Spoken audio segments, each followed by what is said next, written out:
И всем привет, вы на канале Польза.нет Live, меня зовут Саня, и здесь только подробные обзоры, которые мотивируют вам сэкономить деньги. Сэкономить в основном, разумеется, за счет того, что вряд ли вы будете покупать устройство после моих обзоров. Может быть и будете, но это решение будет как минимум максимально взвешенное. Сейчас вы видите OnePlus Ace 3, либо по-другому OnePlus 12R. OnePlus 12R, к слову, тоже куплю, хотя это точно такой же смартфон, только со всеми бендами, в отличие от этого смарта, и с еще небольшой особенностью, по которой вы легко можете определить, глобалка это или нет.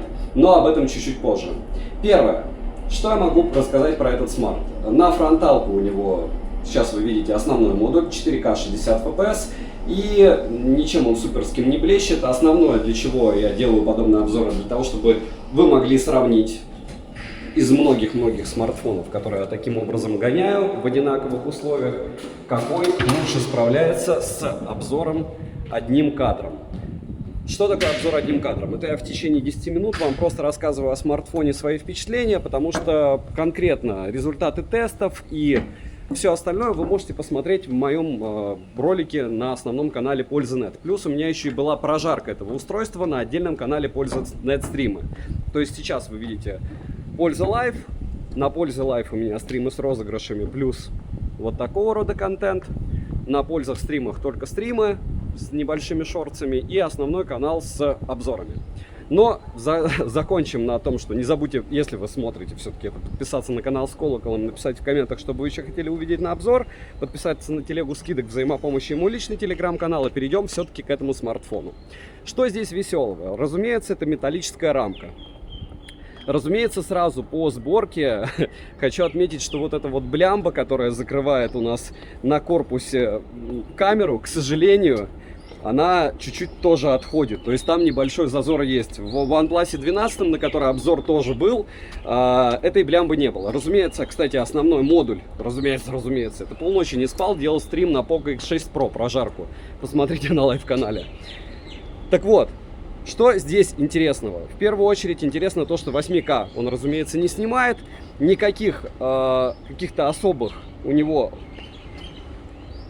штуковин нет суперских, но у него LTPO-шный экран, классный экран, супер яркий, мега приятный, но для меня минус в чем? В том, что он не прямой. Я бы вам мог сказать, что у него какая-то нереально кайфовая стоимость в рублевом эквиваленте, но сегодня качнулся курс, и от того, что он качнулся, вот это вот там пару тысяч рублей, он уже ощущается, этот смартфон, как смартфон другого класса. Хотя, по идее, все это дело мы должны были ощущать внутри как что? Правильно, как в долларовом эквиваленте, но все равно оно не ощущается. Вот смотрите, как он может снимать на основной модуль. 10X максимум. Микро работают родные, чехла нету. Обычно я снимаю в чехле. Сейчас это не лайфхак для того, чтобы выгородить OnePlus. Просто, к сожалению, чехол я потерял. Если говорить, давайте о физических особенностях. Type-C-шник стандартный. Если говорить о влагозащите, видите, как плещется водичка. Я этот смарт топил, и он у меня выжил. Так делать ни в коем случае нельзя. Почему? Потому что у него нет защиты от влаги. Если она есть, то номинальная, точно не IP67. И единственное, у него есть функция по отклику экрана, когда ты мокрыми пальцами на него нажимаешь, то есть это во время дождя. Это значит, что минимальная защита от влаги все-таки есть. По процессору здесь у нас любимый Snapdragon 8 Gen 2. Оптимизировано все шикарнейшим образом. Мне прямо он безумно понравился. В играх он меня тоже порадовал. И вам кажется, что я пою ему дифирамбы. В принципе, я сейчас проверю, какая минута, чтобы вас не мучить. Уже 4 минуты 20 секунд. А здесь у нас еще механический рычажок для переключателей режимов. Но весь этот волшебный OnePlus для меня в плане там мини даже пиара заканчивается на том моменте, что я вам сейчас скажу, что он у меня заблокирован. Помните, я когда тестировал Realme GT5 Pro, я говорил, что он у меня заблочен был, точнее не был, а его разблочил продавец. Так вот, OnePlus Ace 3 продавец не разблочил. Я уже открыл спор на Али, на данный момент еще его решения нет.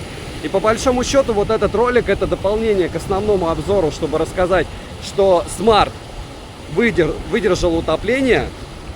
Я могу его, кстати, продать в те же деньги, даже заблокированный, но я хочу дождаться истории с Алиэкспрессом. И, может быть, все-таки он даст мне код для разблокировки. Притом самое интересное и ужасное, кто разбирается. OnePlus и Realme только блокируют BBK. В BBK входит iQOO, Vivo, OnePlus. У OnePlus этого есть глобалка, ну поэтому, наверное, они и блокируют. Блокируют только звонки. То есть у меня заблокирована возможность звонков, но не заблокирован интернет. То есть сим-карта работает на интернет. И, ну, разумеется, бендов нету, которые нам нужны для 4G. Если говорить о каких-то других особенностях, особо распыляться не хочется, потому что пока решения у меня нет. Решение для 12R, который я один черт куплю в глобалке, не покупать точно, стоит он космических денег, его либо по дисконту какому-то покупать, либо нет. И здесь, наверное, у меня играет то, что понятно, что он будет на кислороде, а это ColorOS. И вроде бы здесь, если даже брать OnePlus Ace 3 и Realme GT5 Pro, я проведу аналитику, в GT5 Pro есть уже разблокировка по ладони, и это тот же BBK, а здесь нету, здесь есть управление жестами, но они минимальные. Если говорить по каким-то особым фишкам, ну, говорю, вот просто OnePlus, просто хороший, классный OnePlus, добрый, с этой переключалкой, не так паршиво собран, как 12-й, мне с 12-м не повезло, там вообще была просто аж щель. Если говорить про крышку, она к корпусу нормально у меня приклеена, никакого клея здесь нет. Но блокировки, они просто нереально портят картину, не хочется особо разоряться по поводу него, у меня аж глаз дергается, потому что рекомендовать такое вообще невозможно. И можно было рекомендовать технически чуть-чуть, когда он стоил чуть-чуть меньше денег в рублевом эквиваленте. Сегодня курс чуть-чуть ослаб рубля, и все, и теперь он стоит как-то так совсем неприлично, что за эти деньги, ну, его в топку. В целом, как работает его камера? Технически потом это будет OnePlus 12R, вы видите. Если вы хотите поподробнее узнать все результаты тестов, бенчмарков и всего остального, посмотрите в ролике. Какой вес файла, я вам напишу в описании. Если, наверное, все-таки мне надо говорить про эмоции в подобных роликах, потому что дублировать смысла информацию с основного ролика нет, иначе вы смотреть его не будете. Сравнивать я его ни с чем не сравнивал. Камера работает. Ну, вы сами видите, это не самый лучший вариант работы камеры, которые у нас с вами были на тестах. С одной стороны, с другой стороны, если за эти деньги что-то лучшее, конечно, есть у того же BBK iQOO Neo 9 Pro, допустим, но там Dimensity. Если брать iQOO Neo 9, она 32 уже, наверное, 33 стоит, потому что курс вырос. И из-за этого плавающего курса в долларовом эквиваленте я не могу вам сказать. Я бы купил 12R не заблокированный в те же деньги, что Ace 3 стоит. Но 12R стоит почти в 2 раза дороже.